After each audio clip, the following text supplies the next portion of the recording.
नमस्कार दोस्तों, स्वागत है द हॉरर स्टेशन में। यह कहानी है भूतिया गांव की एक सच्ची कहानी। एक गांव जिसे प्रेत आत्माओं ने अपने कब्जे में ले लिया। कहानी शुरू होती है एक छोटे से गांव से, जिसका नाम अब लोग भूल चुके हैं।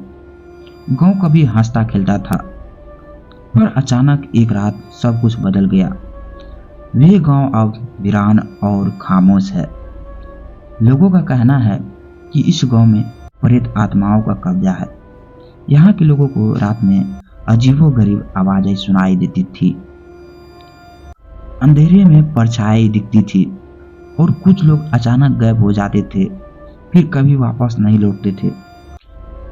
गांव की ये कहानी शुरू होती है 50 साल पहले, जब गांव में एक रहस्यमय संत का आगमन हुआ था। वे संत दिन में साधारण नजर आते था, लेकिन रात होती अजीब घटनाएं शुरू हो जाती थी। लोग कहते थे कि वो किसी काले जादू का साधक था। संत ने गांव के मंदिर के पास ही एक छोटी सी झोपड़ी बनाई थी और वहां रातों को तंत्र मंत्र किया करता था। धीरे धीरे गांव के लोग बीमार पड़ने लगे और कुछ ही तो रहस्यमय ढंग से मौत हो गई। एक रात गांव के मुखिया ने संत का सामना करने का निर्णय लिया, लेकिन जैसे ही मुखिया संत के झोपड़ी में पहुंचा, एक जोरदार चीख सुनाई दी। अगली सुबह संत गायब था और मुखिया मृत पड़ा था। उसके शरीर पर जले हुए निशान थे, जैसे किसी अनजानी ताकत ने उसे जला दिया हो। तभी से गांव में अजीब घटनाएं और बढ़ गई।